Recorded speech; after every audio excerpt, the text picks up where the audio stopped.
I'm Bridget from Suburban Sandcastles, and I'm here with Lael Stone, a childbirth educator.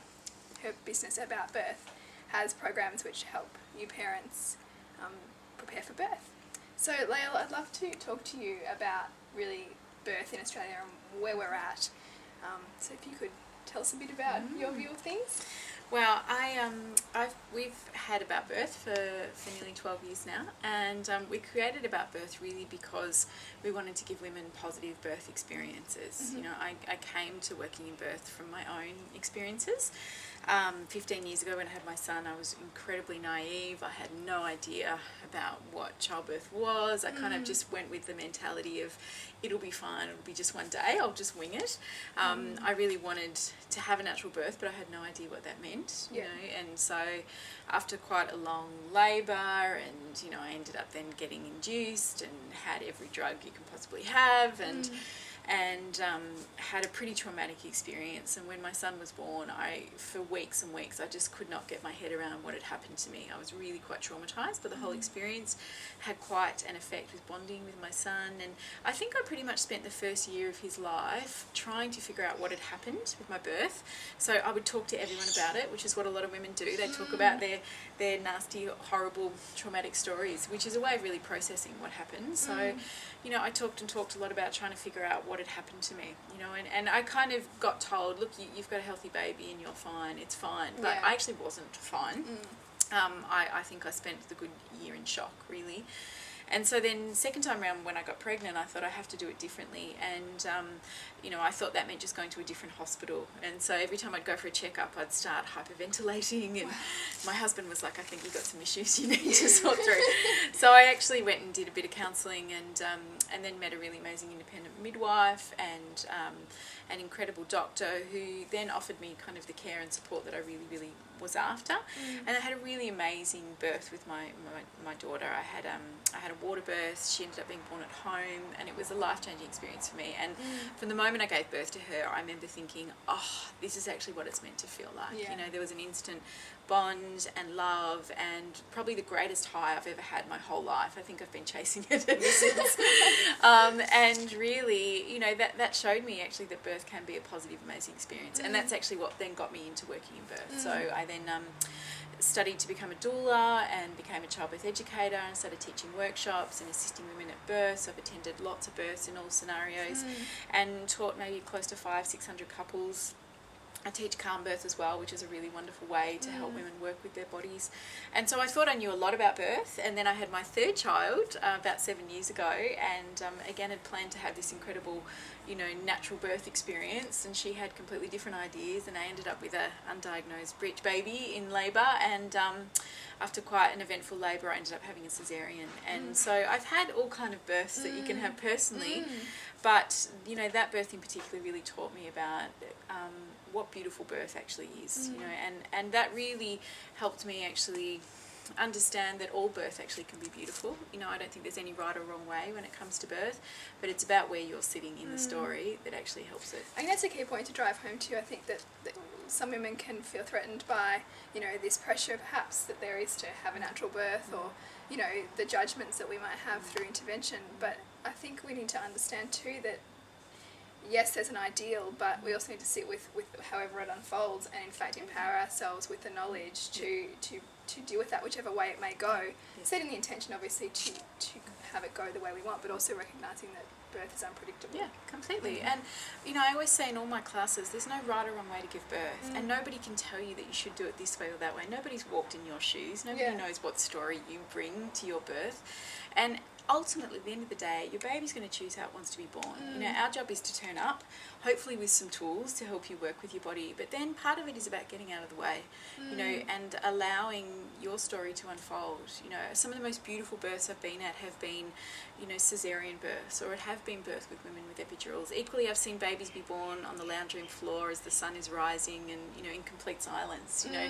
So I've learnt and witnessed a lot through birth that there is no right or wrong, you know, and ultimately, you know, my goal when I'm teaching about birth or our program is that we want for women their best birth, whatever that looks like, you know. And I think there's a lot of judgment these days of it should be like this and it should be like that, and women are very defensive about their choices or what they've made, and I think there's no need to be, because we all have the perfect experience that we need for us, you know. And you know, if you make choices that are in alignment with what you want, you know, then ultimately, and then you're willing to turn up, you know, you can come out the other side having a positive experience, which is really important, because that is, you know, the first step into mothering, you know. And if you are mothering from a place of trauma, it can be really, really tricky. Yeah, you know. and I think that's one thing that, you know, I think often can get forgotten really around birth. You know, there's a sort of dominant idea that, oh, healthy baby, that's all that matters. But you know, that birth can really influence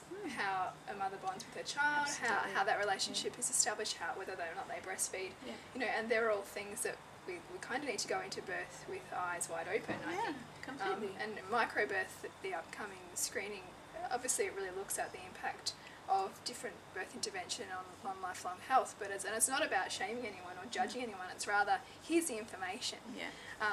It's just something to add to your toolkit and knowledge base to help you make more informed decisions. Absolutely. In birth.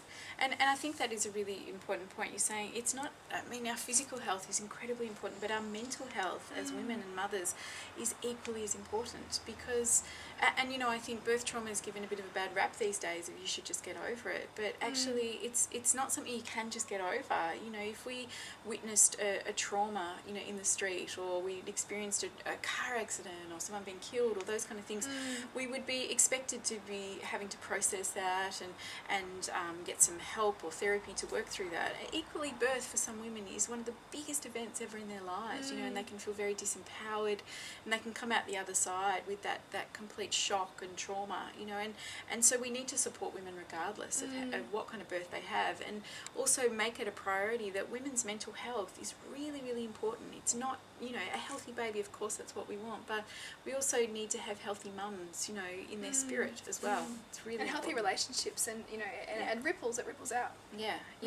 And really, I think the thing that helps create those healthy births is about being informed, you know. So it's really about choosing care providers that are in alignment with what you want. You know, there's no point saying I want to have a natural, you know, water birth if you're choosing an obstetrician who has a very high cesarean rate. You know, that's not going to be in alignment. You know, equally, if you're happy to have drugs and those kind of things, then, you know, finding a care provider that's happy to do that for you, you've got to find with what resonates with you. So I think, you know, choosing your care provider is really important. Getting educated, understanding about what the birth process is, understanding physically what happens in your body, understanding emotionally what happens to you, but also giving yourself some tools to work with, so that you don't just turn up on the day and go, well, just wing it, you know, because that usually doesn't work that well. You know, usually women don't come out the other side faring well. And then I think the third thing is, you know, getting aligned with your partner. You know, this is a team effort, giving birth. You know, oxytocin, which is what creates contractions, it's the hormone of love. You know, so dads play a really important role in birth, because together you're the ones, you know, that made this baby, you're the ones that helped this baby come out. So, you know, making sure your partner's, you know, on board with what you're wanting. You know, but then I think the other part is being willing to turn up and give it a go, and then let go. And just see what will unfold, you know. And I think that the letting go part is pretty much the hardest part. Yeah, I think we all struggle with that, don't we? Yeah. I absolutely think that education is key. You know, my husband and I did car birth before we had Hugo, and that was just such an empowering experience, and, you know, a really important sort of toolkit that we had to draw on, and it really did carry into how we took him home and how we bonded. And I think that there's, you know, I know that we tend, as a society, to spend more time thinking about how we're going to set up our nursery, Completely.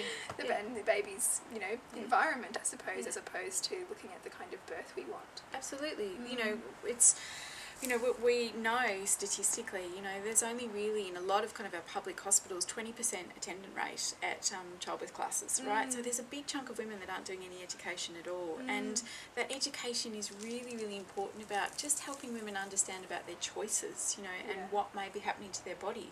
You know, I think there's this thing that happens when we become pregnant. We often hand our power over to somebody else, and actually it's your body, and you actually have choices about what feels okay for you. And so getting educated makes a massive difference, you know. And I think the thing too is that, you know, birth is intense and it's full on, you know, and there's definitely a place for drugs in labour. But if you don't have any other tools to work with, you know, when labour gets intense, you know, and you don't know anything else to do, then drugs are your only option. Yeah. You know, and so for a lot of women, I think, who go, well, I want to give it a go naturally, you know, but don't have any tools in their toolkit, then they rock up to labour, and then that's all that's there, you know, for them to use. So education, not even just for the labour part, but for understanding what happens when your baby's first born, you know, that skin-on-skin contact, breastfeeding, how your body's going to feel, you know, taking your baby home, all those really important things about becoming parents for the first time. We do need to get educated around it, because otherwise you just, you know, it's like you're a deer in the headlights. Yeah. You know, it's intense. Yeah. I've been there, I know. And that's also when the choices can get made for you, or you can feel like choices being made for you. So it's really about empowerment. Yeah, absolutely, absolutely. With anything, it's about actually asking lots of questions. What feels right for me? What really resonates with me? You know, and birth is the first step, you know, in your parenting journey. So it's a really important thing to get educated around, so that you can actually make choices that you feel good about, so that when you do have that beautiful baby in your arms, you know, you're feeling a sense of, wow, okay, that was a pretty, you know, big process that we went through, but I'm feeling ready now to move forward. Yeah, beautiful. Well, thank you for sharing a little bit about birth, Lael, and yeah.